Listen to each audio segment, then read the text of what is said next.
This is an audio essay from my Substack Process This, and it's one I've been working on a bit. The last one that I did that was engaging Reinhold Niebuhr on Steve Bannon and such kind of jumped the line.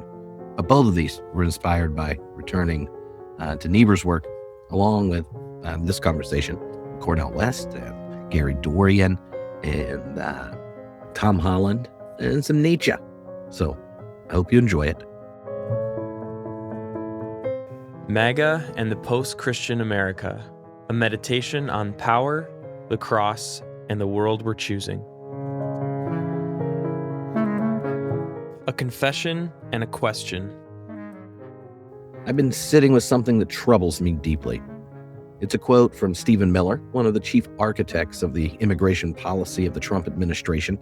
He said that the, quote, real world is governed by strength, force, and power, not ideals, not principles, not compassion or justice or any of the lofty words we learned in Sunday school. Strength, force, power. Now, I could react to this in the way that we've all been trained to react in our exhausting culture wars, with outrage, with a quick dunk on social media, with the satisfying feeling of having identified another villain. But I've grown weary of that game.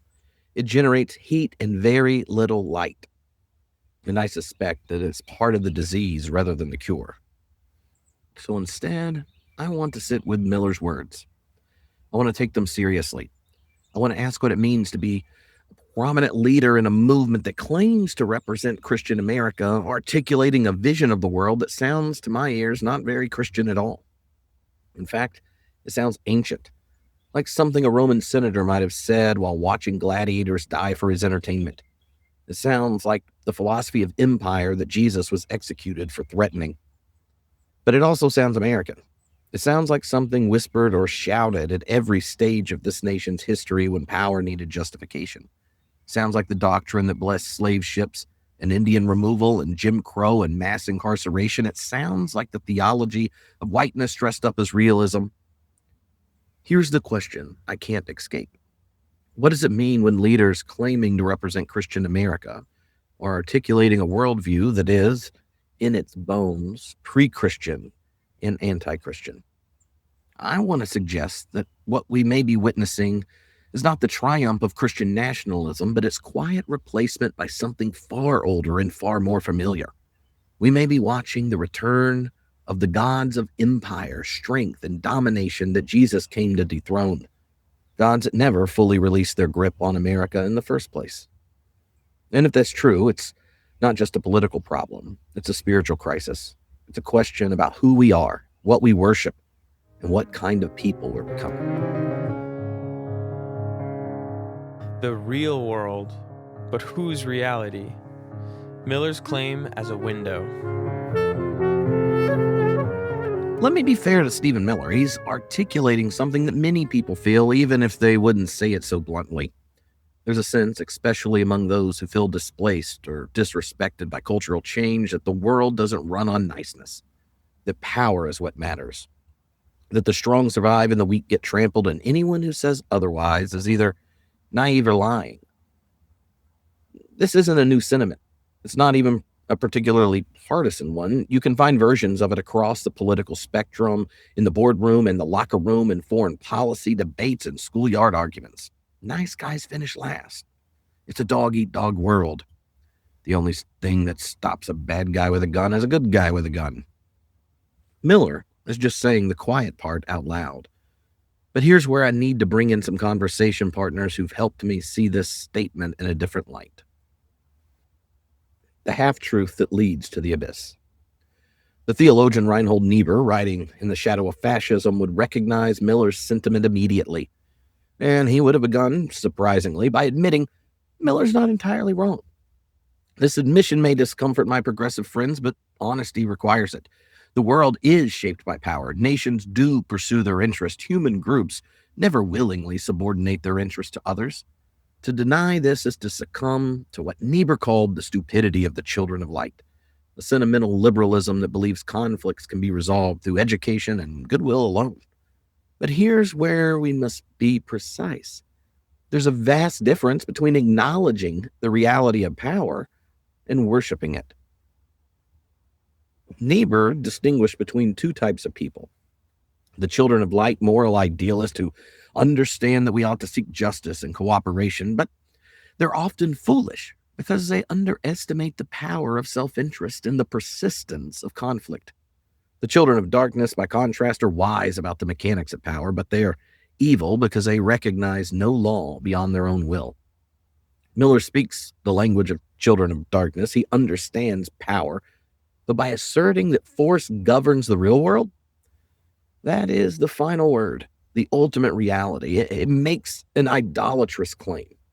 He sanctifies the instrument of survival as the ultimate meaning of existence. To say that power is a factor in human affairs is a truism. To say it's the only factor is to embrace what Niebuhr called the toxic corruption of realism, a political nihilism that knows no restraint, that justifies whatever the strong wish to do to the weak. This is not realism. This is the abyss. The historical mirror. The British historian Tom Holland, not a Christian apologist, has helped me see just how ancient this abyss is.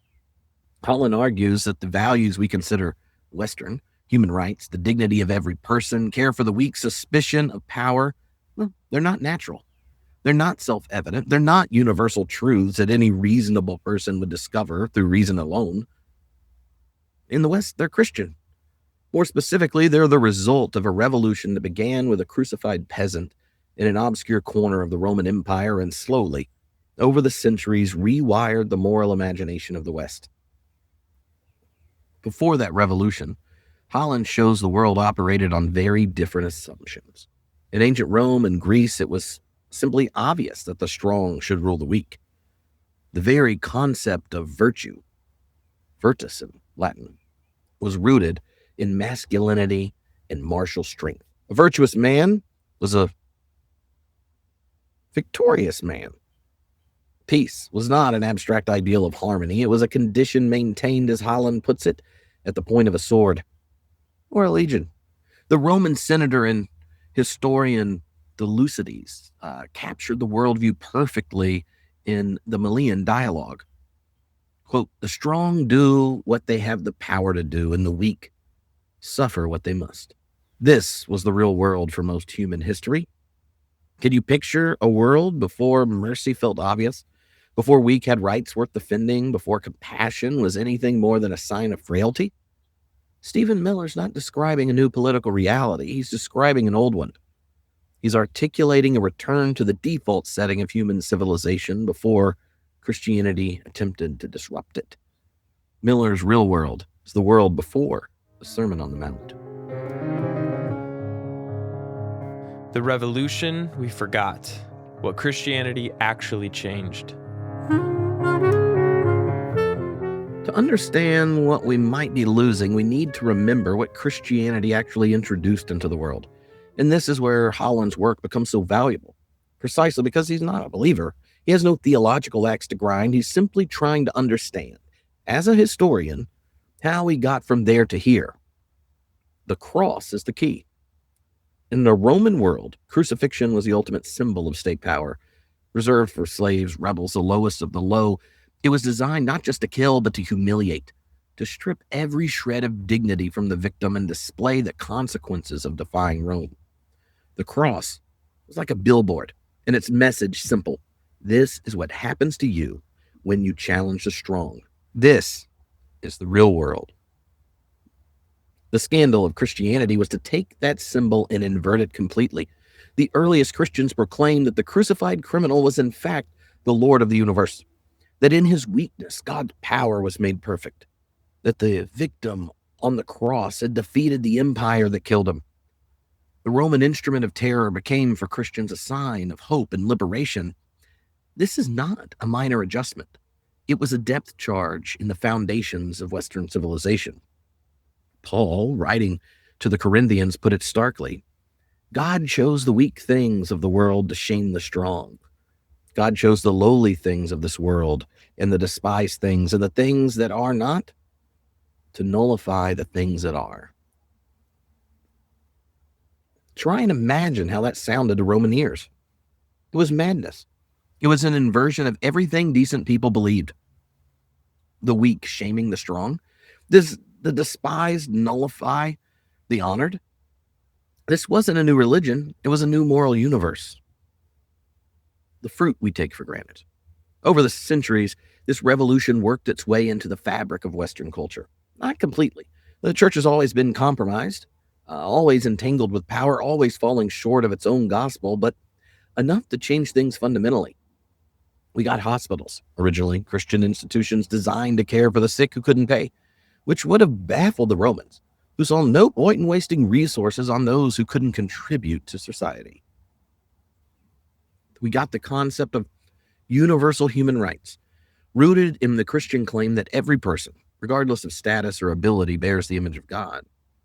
We got the abolition of slavery, driven largely by Christian activists who insisted that you cannot own someone made in God's image. Yes, Christians also defended slavery. The story is complicated, but the moral logic that eventually undermined it was Christian. We got the instinct that power should serve rather than dominate, that the strong have obligations to the weak, that the vulnerable deserve protection rather than contempt. These ideals feel natural to us. They feel like common sense, like basic human decency, but Holland insists they're not. They're distinctly Christian. They're the fruit of a very specific tree. Goldfish in Christian waters. Holland uses a vivid metaphor that stayed with me. He says that modern Westerners, like goldfish, they're swimming in a bowl. We don't notice the water because it's all around us. It's invisible. It's just the way things are. But the water is shaped by Christianity, the moral assumptions we breathe without thinking, that every person has equal dignity, that the powerful should be held accountable, that victims matter, that compassion's a virtue. These are Christian ideas that have so soaked deeply into our culture that we've almost forgotten where they came from. Even secular progressives who reject Christianity are, Holland argues, living off Christian capital. The concern for the marginalized, their suspicion of power, insistence on justice for the oppressed, all of it flows from that same revolution began at Calvary. So we've become so used to the light that we've forgotten someone turned it on. And now perhaps someone is reaching for the switch. The return of Caesar. The McCain moment. I want to focus on a specific moment because I think it reveals something important about the shifting moral landscape. It was July 2015. Donald Trump, presidential candidate then, was speaking about Senator John McCain and said, he's not a war hero. He was a war hero because he was captured. I like people who weren't captured. The crowd laughed. I need to sit with that. John McCain endured 5.5 years as a prisoner of war in Vietnam. He was tortured repeatedly. He refused early release because it would have meant leaving his fellow prisoners behind. And whatever you think of his politics, and I'm not his biggest fan, his suffering was real. And his rejection of special treatment was honorable by almost any moral standard.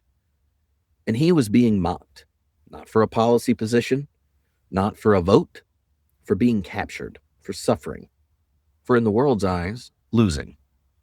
Tom Holland noticed something in this moment that many of us missed. He argues that Trump's mockery wasn't just a gaffe or a political miscalculation. It was perhaps unconsciously a theological statement. Before going any further, I want to acknowledge that beneath the laughter and harsh rhetoric, there are real longings that animate Americans. There's a widespread desire for dignity, for respect, for a sense of safety in a world that so often feels unpredictable and unforgiving. These are human needs, not partisan instincts, and they help explain the hunger for a kind of strength that seems to promise protection and security in turbulent times. And yet, in Trump's words, Holland sees something else, a return to the ancient Greek concept of virtus, or virtue as victory, strength as the only thing that matters. To the Romans, a captured soldier wasn't tragic, he was shameful. He had failed the fundamental test of manhood. He deserved not sympathy, but contempt. For nearly 2,000 years, Christianity had been teaching a different story. The story of a God who was captured, beaten, mocked, executed, and whose followers proclaimed that this was the moment of triumph. The cross sanctified suffering. It dignified the prisoner. It insisted that losing in the world's eyes might be winning in God's. When Trump mocked McCain and the crowd laughed, something ancient stirred. Old gods were waking up. What haunts me is this. Many of the loudest defenders of that mockery were people who called themselves Christians, people who wear crosses around their necks, people who sing on Sunday mornings about a Savior who suffered and died.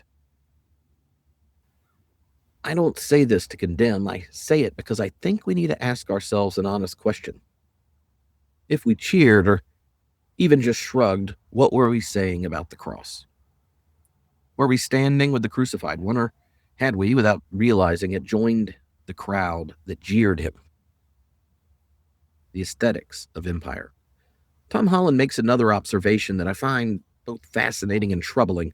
He suggests that Donald Trump operates less like any American president and more like a Roman politician who builds power by appealing directly to masses, over the heads of the elites, through spectacle and the shattering of taboos. Think of Nero. Yeah, that Nero. Holland points out that Nero was widely popular with ordinary Romans precisely because he offended the aristocracy.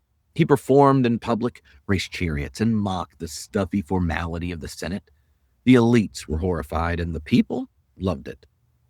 I'm not making a direct comparison between Trump and Nero, but I'm asking us to notice something about style, about aesthetics, about what we're drawn to and why. Consider the gold, the towers with his name in giant letters, the beauty pageants and wrestling appearances, the insults, the nicknames, the rallies that feel more like a rock concert than a civic gathering. This is not the style of a servant leader. It's not even the style of a Roman Republican leader, who at least pretended to be first among equals.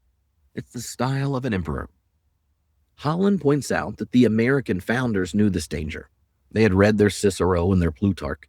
They modeled the Republic on Rome, specifically to prevent the rise of a king, to guard against the concentration of power in a single glorified figure. They built in checks and balances. They cultivated a civic religion of humility and public service. There was, you might say, a Caesar taboo written into the American DNA. And yet, here we are, drawn to golden towers and promises of total victory, to a leader who speaks of himself in terms of unparalleled greatness. I wonder if we've spent so many years arguing about whether Christianity is a Christian nation that we miss something slipping in through the back door, something neither Christian nor Republican, something older, something that glitters like gold and promises strength to those who feel weak. The evangelical bargain. I need to speak carefully because I'm speaking to family. I grew up evangelical. I know the hymns, the potluck dinners, the altar calls, the genuine warmth and sincere faith of so many people in that world. I also know their fears, and they're real fears. There's a sense that culture has turned hostile, that your children are being shaped by forces that mock everything you hold sacred, that you're losing your country, your voice, your place at the table. I understand why, in that context, a strong man seems appealing. Someone who will fight for you, someone who won't be pushed around, someone who treats your enemies with the same contempt they've shown you. I understand the bargain. I just want to name it honestly. Protection, exchange for prophetic integrity. That is all. Tom Holland suggests that many evangelicals voted for Trump not as a moral exemplar, but as a Caesar, a protector of the tribe. They know he wasn't going to live by the Sermon on the Mount, but he promised to defend those who do. He would be the strong man so they could remain faithful. It's an old bargain. Constantine offered something similar in the 4th century. The church was tempted by it ever since. But here's my question, and I ask it with genuine grief, not judgment. What happens to our witness? When the world sees us cheering for cruelty and calling it strength, what do they learn about Christ? When our children watch us excuse in our leader what we would never tolerate in our pastors, the lies, the boasting, the mockery of the vulnerable, what are we teaching them about where salvation comes from? When we embrace the language of winning and dominating and crushing, are we still recognizable as followers of the one who said, love your enemies and pray for those who persecute you? I fear we've made a trade we don't fully understand. We traded our birthright for a bowl of political stew. We've gained protection, maybe, but we've lost something more precious: the integrity of our witness, the coherence of our message, and the sheer beauty of the gospel. We said we wanted to save Christian America. I wonder if, in the process, we've forgotten what made it Christian in the first place. A cross without the crucified. Let me tell you what I think has happened. I say this more in sorrow than anger. We've kept the cross. It's still on our bumper stickers, our flag pins, our church steeples. It's still tattooed on arms and hanging from necks. But somewhere along the way, we removed his body. The cross, remember, was Rome's way of saying, this is what happens to those of you who resist. This is the power of the state to crush the weak. This is the real world. It was a billboard for empire, a warning to slaves and rebels. The scandal of Christianity was to take that symbol of imperial cruelty and transform it. The crucified slave became the Lord of the universe. The executed criminal became the savior of the world. The tortured body became the image of God's love poured out for the powerless. But when we remove the body of Christ from the cross, when the cross becomes a tribal marker, a cultural symbol, a vague gesture towards heritage rather than a confrontation with power, we return the cross to Rome. We make it, once again, a symbol of our power, our tribe, our dominance. And in that move, we lose the whole story. Because the cross without the crucified Christ is not Christianity. It's empire with religious branding. Holland puts it starkly. Without the Christian narrative, there's no logical reason to prioritize the victim over the victimizer. We return to the abyss where the torturer wins. I look at the movement that calls itself Christian nationalism, and I see crosses everywhere. But I also see a will to power, a hunger for dominance, a barely concealed contempt for the weak. I want to ask, as gently and urgently as I know how, where is the Lamb? Where's the slaughtered one who is alone worthy to open the scroll? Where's the king who washed the feet and touched the lepers and forgave the executioners? If he's not at the center, we're not telling the same story anymore. We're telling Caesar's story with Jesus' name awkwardly attached. The American Genealogy of Force, a history we must name. I've been speaking of ancient Rome, of the pre-Christian world that Holland describes, but there's a more recent history I need to name, and I confess I should have named it sooner. The rhetoric of strength and force as the governing principles of reality has a specific American genealogy, and we cannot understand where we are unless we reckon with where we've been. Gary Dorrien, the theologian and historian, has traced the connections I've been skirting around, drawing on the Black social gospel tradition from Vincent Harding, Martin Luther King Jr., Cornel West. Dorrien helps us see what Holland's Roman lens might miss, that the philosophy of force has been the operational theology of white America from the beginning. The historian Vincent Harding called it the white superiority version of America's truth and named it what it is, a self-serving lie. It is the logic that justified the slave ship and the plantation. It is the theology, and it was a theology that blessed manifest destiny and Indian removal. It's the creed, spoken or unspoken, that maintained Jim Crow, that this nation was conceived by white man to be maintained by white man through force. When Stephen Miller says the real world is governed by strength and power, he's not merely channeling ancient Rome. He's channeling a specific American tradition. The tradition of the slaveholder, the colonizer, segregationist. He's speaking the oldest American language of all, the language of domination dressed up as natural law. Fusion of domination and survival. Dorrien's observation continues to ring in my imagination since I first encountered it. He notes that for white Americans, the will to dominate and the will to live have been historically fused. This is why Miller's rhetoric doesn't sound like ideology to many who hear it. It sounds like survival. It sounds like reality. It sounds like common sense. But that fusion of domination and survival, of supremacy and security, is itself a product of a specific history. It is what happens when a people build their identity on being the masters rather than the servants. the conquerors rather than the neighbors, the winners rather than community. The fusion feels natural because it's been repeated so many times, reinforced by so many systems, blessed by so many pulpits, but it is not natural. It is a choice, or rather, a long series of choices made by people who had other options and refused them. And here's the tragedy. This fusion never delivers on its promise. The masters are never secure. The dominators are never at peace. The winners are always looking over their shoulders, always afraid of the revenge they know they would take if the positions were reversed.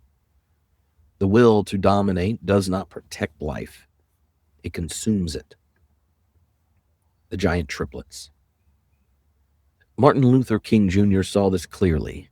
In his 1967 speech Beyond Vietnam, delivered exactly 1 year before his assassination, he named what he called the giant triplets that were destroying America's soul: racism, materialism, and militarism. These three, King argued, are not separate problems, but a single interlocking system. Racism dehumanizes the other. Materialism reduces all value to profit. Militarism sanctifies violence as a solution to every problem. Together, they form a trinity of death, a counter-gospel that promises security through domination and delivers only endless war. King warned, quote, "A nation that continues year after year to spend more money on military defense than on programs of social uplift is approaching spiritual death." Spiritual death? Not just political decline, not just moral failure. Spiritual death, the extinguishing of the divine image, the loss of the capacity to recognize God in the face of the other. When Stephen Miller declares that strength and force govern the real world, he's confessing the creed of the giant triplets. He is announcing that America has chosen the path of death and calling it life. And what haunts me most is this. King delivered this diagnosis in 1967. He was murdered a year later. Nearly 60 years on, the triplets are stronger than ever, now warped in the language of Christian nationalism, now blessed by preachers, now cheered by people who claim to follow a crucified Savior. The gangsterization of America. Cornel West, drawing on King's prophetic tradition, has given us language for what's happening in our moment. He speaks of the gangsterization of America, the triumph of raw power over democratic accountability, of market fundamentalism over human dignity, of authoritarian swagger over the common good. West argues that American democracy is being devoured by three dogmas: capitalist fundamentalism, aggressive militarism, and escalating authoritarianism. Miller's statement is a confession of a nation possessed by all three. It is the worldview of the gangster elevated to political philosophy, the belief that strength is the only virtue, that winning is the only morality, that those who can take what they want are entitled to it. Dorrien calls this political nihilism, a condition that sets the tone for public discourse when market moralities and raw power dictate the landscape of a stifled democracy. We have seen this before. We know where it leads. The prophets have warned us the history is written in blood. The question is whether we will listen.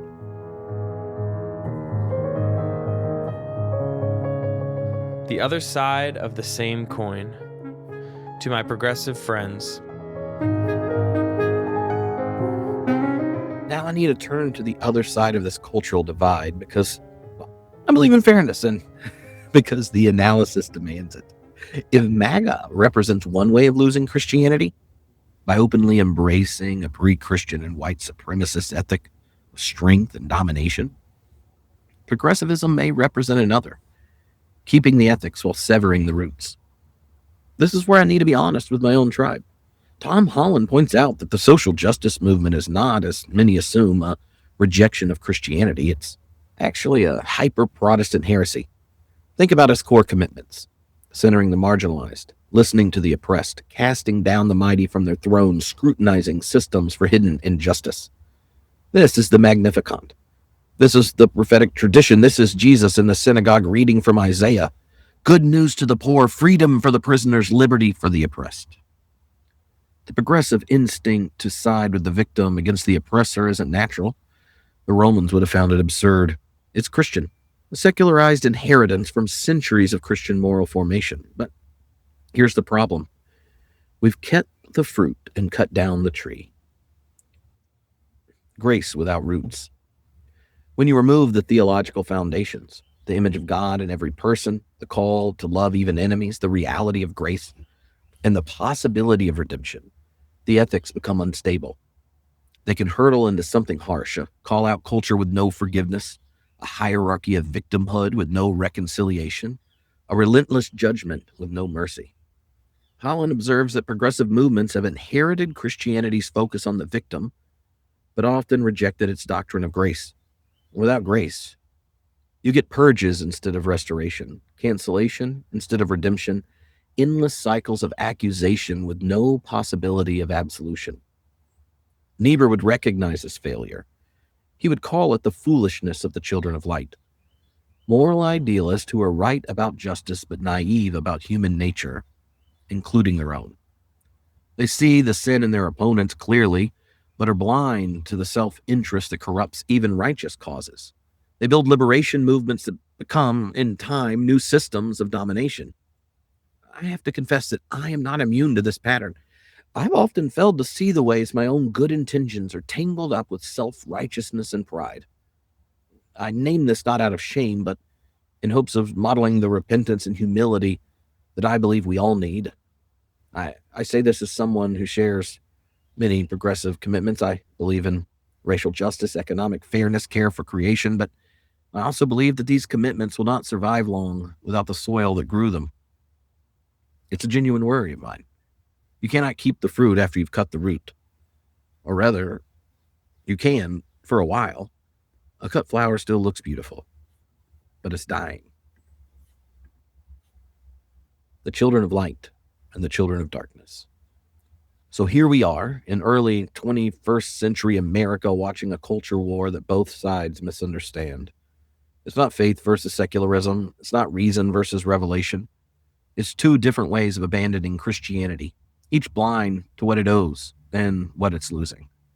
On one side, the children of darkness, wise about power, evil in recognizing no law beyond their will. They trap themselves in Christian symbols while embracing a pre-Christian ethic of strength and domination. They've kept the cross, but lost the crucified. On the other side, the children of light, foolish about power, naive about human nature, unaware that their moral vocabulary is borrowed from a tradition they've rejected. They've kept the justice but lost the grace, kept the prophetic critique but lost the possibility of redemption. Niebuhr would say that the children of darkness are winning, not because they're stronger, but because the children of light are stupid. They brought sentimentality to a power struggle. They thought they could have the fruits of Christianity without the roots, the ethics without the theology, the kingdom without a king. If we are searching for a way to remember the crucial warning of these pages, let me put it plainly, echoing King's giant triplets. 1, beware of power. 2, name idols. 3, pursue beloved community. This triad is the key, not just to critique what is wrong, but to shape what comes next. Both sides are swimming in Holland's goldfish bowl. Both are unaware of the water. One's decided the water is too restrictive and is climbing out, and the other insists the water will stay warm forever, even after they've unplugged the heater. I don't know which error is more dangerous. I suspect they feed each other, each side's excesses driving the other further into its own dysfunction. But I know this, neither is the way of Jesus. The way of Jesus is neither the will to power nor the purity spiral. It's not domination dressed in religious language, and it's not judgment without mercy dressed in secular language. It's something else entirely, something we've nearly forgotten, something we desperately need to remember.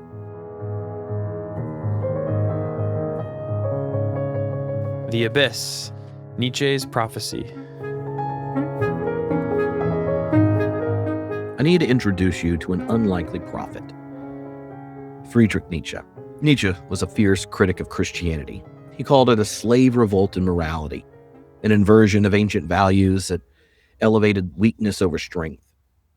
He looked at the Christian God dying in European culture and saw what exactly? Here we have to be careful. The popular image of Nietzsche as a cheerful atheist celebrating Christianity's collapse is a caricature. The famous God is dead passage in The Gay Science is spoken by a madman who arrives too early, is met with blank incomprehension, lights a lantern in the bright morning, and is laughed at in the marketplace. What are we doing when we unchain this earth from its sun? The madman cries. Are we not plunging continually? Backward, sideward, forward, in all directions? Is there any way up or down? This is not triumph. This is terror. Nietzsche understood better than many believers what the death of God would mean. If the Christian moral framework collapses, he warned, there will be wars such as the earth has never seen. The 20th century would be a time of nihilism, of meaning draining from the world, of humanity stumbling in the dark. He was writing in the 1880s. Within decades, Europe would tear itself apart twice. 2 world wars with a body count in the tens of millions. The philosopher Walter Kaufmann, who spent decades rescuing Nietzsche from his worst interpreters, insisted that Nietzsche did not want this catastrophe. He diagnosed it. He saw it coming. He hoped that a few rare individuals might find a way through, might create new values, new meaning on the other side of the collapse, but he held no illusions about the cost.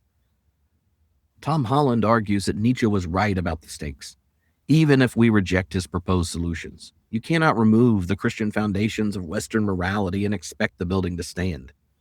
The rights and dignity we take for granted aren't natural. They're not self-evident despite what Mr. Jefferson wrote. Their theological claims rooted in Genesis and the Gospels pull out the theology and the structure becomes unstable. The Nietzsche that wasn't. But here I want to pause and address a historical injustice because Nietzsche's been blamed for horrors that he would have despised. The association between Nietzsche and fascism is largely the work of his sister. After Nietzsche's mental collapse in 1889, she took control of his unpublished writings, edited them to suit her agenda, and promoted his work to the Nazi regime. She literally presented Hitler with Nietzsche's walking stick as a relic. The Nazi quoted a version of Nietzsche that Nietzsche himself would not have recognized. The actual Nietzsche broke with his friend Richard Wagner in part over Wagner's anti-Semitism. He wrote that anti-Semites should be expelled from Germany. He mocked German nationalism as the posturing of beer-soaked mediocrities. He called the state the coldest of all cold monsters. He despised herd mentality of mass movements and would have viewed rallies and tribal loyalty oaths with contempt. His infamous will to power was not a call to political domination. It was primarily about self-overcoming. The artist's struggle with resistant material, the thinker's battle against easy answers, the individual's lifelong fight to become who we truly are. When Nietzsche praised strength, he meant the strength to stand alone, to create, to resist conformity, not the strength to crush others underfoot. Nietzsche criticized Christianity's elevation of weakness, yes, but what he opposed was not compassion itself. He opposed what he called resentment, the spirit of revenge disguised as virtue, hatred of excellence masked as love of equality, the tendency to call one's limitations a moral achievement rather than honestly confronting them. He hoped the death of God might produce poets, artists, and philosophers brave enough to create meaning in a meaningless universe. He got propagandist, the vulgarization. So when Stephen Miller says the real world is governed by strength and power, he's not channeling the real Nietzsche. He's channeling the vulgarized Nietzsche, the Nietzsche of the dinner party and the talk show stripped of subtlety, irony, and reduced to a bumper sticker. He's channeling Nietzsche's sister's Nietzsche. He's speaking the language of those who raided a philosopher's corpse for slogans. Here's the bitter irony. Miller's also confirming Nietzsche's darkest fear. Nietzsche worried that when the Christian moral framework collapsed, what would replace it would not be the heroic individual creating new values. It would be the herd stampeding toward whoever promised them power. It would be the mob, directionless, resentful, looking for a strong hand to tell them who to hate. Nietzsche despised the mob. He would have despised its 21st century incarnations, but he saw it coming. When a political leader describes a real world where strength and force are the only governing principles, when crowds cheer for cruelty, when suffering is mocked and domination celebrated, we are seeing not the fulfillment of Nietzsche's philosophy, but the confirmation of his prophecy. The abyss he warned about has opened, and many are walking toward it willingly, mistaking the darkness for light. 3 prophets, 1 warning. What strikes me is how 3 very different people and prophets, Nietzsche, Niebuhr, King, converge on the same warning despite their vast differences. Nietzsche, an atheist critic of Christianity, saw with terrible clarity what the collapse of Christian morality would cost: the return of cruelty, the worship of raw power, centuries of violence as humanity stumbled toward new foundations, or failed to find them. The Christian realist warned that when nations embrace the creed of power, when they recognize no law beyond their own will, they become demonic. He watched fascism rise in Europe. He knew what happened when the children of darkness seized the levers of the state. King, the Baptist preacher, named the specific American form of this demonry: the giant triplets of racism, materialism, and militarism. He warned that a nation addicted to violence was approaching spiritual death. 3 prophets, different context, different faiths, different politics, but the same warning. The abyss is real and we are walking toward it. A warning, not an accusation. I want to be very careful here because I'm not making a direct comparison between anyone in American politics and the worst horrors of the 20th century. That would be both unfair and counterproductive, if you know the psychological science. But I am asking us to pay attention to trajectories, to notice where certain ideas lead when followed to their conclusions. Holland notes that the Nazi movement was, in a very specific sense, an attempt to reject Christianity's elevation of the weak and return to pre-Christian values. They quite explicitly wanted to undo what they saw as the slave morality Nietzsche had diagnosed. They celebrated strength, will, and dominance. They despised compassion as decadence. They dreamed of a world where the strong would rule without Christian inhibitions. This was, as Kaufman spent his career demonstrating, a betrayal of Nietzsche, not a fulfillment. The Nazis wanted collective power, tribal dominance, the submission of individuals to the state and race. Nietzsche wanted individuals strong enough to stand alone, to create their own values, to resist every herd, including, especially, the nationalist herd. But the Nazis could not have so easily hijacked Nietzsche's language if that language had not been available. The language became available because the Christian moral framework was already weakening, already losing its hold on the European imagination. Dorrien reminds us that America has its own history of this ideology, not in the dramatic form of European fascism, but in the grinding, everyday violence of white supremacy. The logic of force has been with us from the beginning. It didn't need to be imported. It just needed permission to speak openly again. I'm not saying we're there. I worry about it. I'm not saying anyone currently in power is planning equal horrors. I'm just saying that when political leaders describe a real world where strength and force are the only governing principles, when they mock the suffering, when they speak of enemies as vermin and promise to be the retribution, we should pay attention. We should remember we've heard this music before. We should recall the instinct telling us such language is wrong. It's not natural. It's the fruit of a revolution that began with a crucified Jewish peasant in a backwater province of the Roman Empire and continued through the witness of the enslaved Africans who sang of a God who heard the cries of the oppressed. And we should ask ourselves, do we really want to find out what the world looks like when that revolution is fully undone?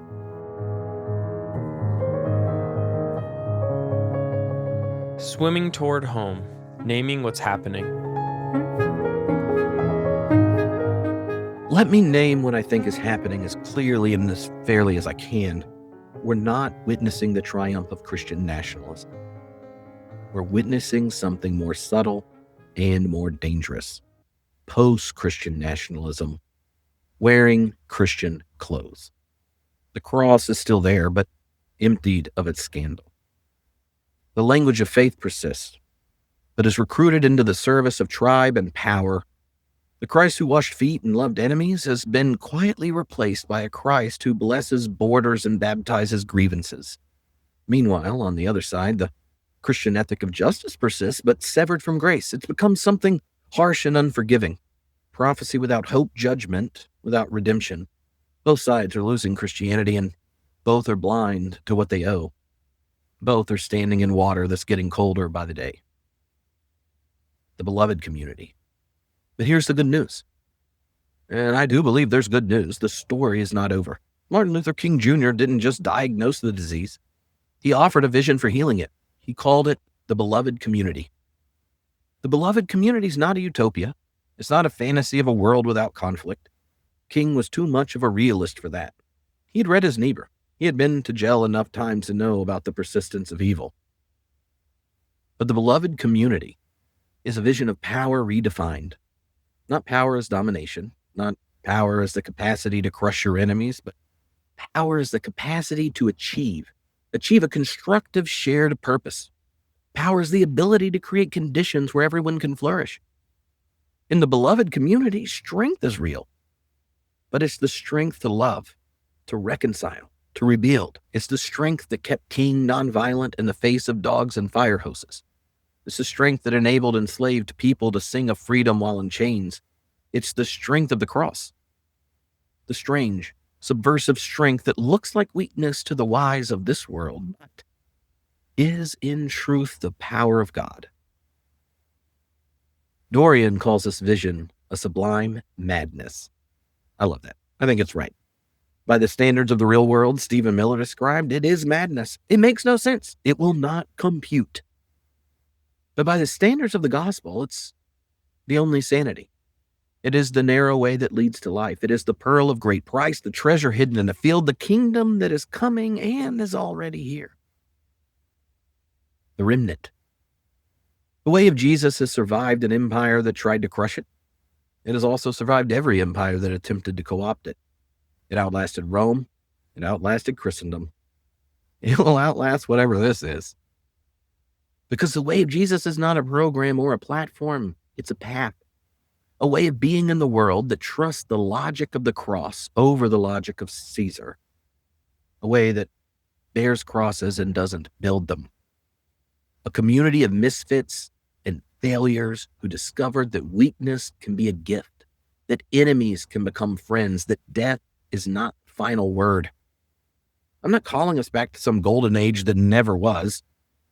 The church has always been compromised, always entangled with power, always falling short, but there has always been a remnant, a faithful few who remembered the real story, who fed the hungry, who visited the prisoners, who welcomed the stranger, who stood with the powerless against the powerful, who believed that the Lamb who was slain is worthy to receive power and wisdom and strength. That remnant exists today. I've met them. They're in every denomination and tradition. Whenever I visit churches and meet people, they're right there. They're exhausted and discouraged and often invisible, but they're there. In the church basements where the homeless are fed without a loyalty test, in the sanctuary movements protecting the undocumented, in the prayer vigils outside prisons and detention centers, in the quiet, stubborn insistence that every person bears the image of God. They are keeping the faith even when it seems foolish. They're tending the flame as darkness closes in. They are the hope of the world. But there has always been a remnant, the faithful few who remembered the real story, who fed the hungry and visited the prisoners and welcomed the stranger, who stood with the powerless against the powerful, who believed that the Lamb who was slain is worthy to receive power and wisdom and strength. That remnant exists today. I've met them. They're in every denomination and tradition. When I go out and speak and encounter all sorts of different religious communities, they're there. They're exhausted. and discouraged and often invisible, but they're there. In church basements where the homeless are fed without a loyalty test, in the sanctuary movements protecting the undocumented, in the prayer vigils outside prisons and detention centers, in the quiet, stubborn insistence that every person bears the image of God. They are keeping the faith alive even when it seems foolish. They're tending the flame as darkness closes in. They are the hope of the world. I don't know who's reading these words. I don't know where you stand in the culture wars or what wounds you carry from them. But I want to offer an invitation, not to a political party, not to a theological system, but to a way. The way is narrow and few find it. The way involves losing your life to find it. The way asks you to consider the lilies and the sparrows, to take no thought of tomorrow, to store up treasures that moth and rust cannot corrupt. The way looks like foolishness. It looked like foolishness on Calvary, and it still looks like foolishness now. But the way's alive. The way is risen. The way is still calling us to follow. There is a world beyond the real world of Stephen Miller, a world where the last are first and the first are last, where the meek inherit the earth, where those who mourn are comforted and those who hunger for righteousness are filled. That world's not a fantasy. It's not a wishful thinking. It's the deepest reality there is, the reality that spoke the universe into being, the reality that hung on a cross and rose from a tomb, the reality that's making all things new. We can live in that reality now. We can embody it imperfectly and incompletely, but truly. We can be signs of that kingdom that's coming. We can refuse the abyss. We can swim towards home. Closing prayer. I want to end the only way I know how, with a prayer. Lord Jesus Christ, Son of the living God, we confess that we've preferred the crown to the cross. We have loved power, called it faithfulness. We've baptized our fears and called them convictions. We've followed the strong man and forgotten the suffering servant. We've built walls when you called us to build bridges. We've blessed bombs when you called us to be peacemakers. We've worshipped whiteness and called it Christianity. Forgive us.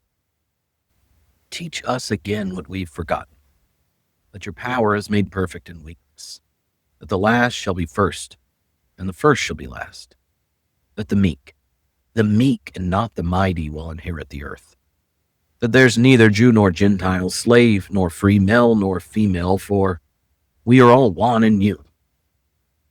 Give us the courage to follow you, even when the crowd is cheering for Caesar, even when the empire offers us a seat at the table, even when the cross looks like foolishness and defeat, even when our own tribe calls us traitors. Bind us to one another across every divide. Red and blue, black and white, rich and poor, citizen and stranger. Make us the beloved community we've glimpsed, but not yet become. We don't know what's coming, but we know who goes with us, and that is enough. Amen.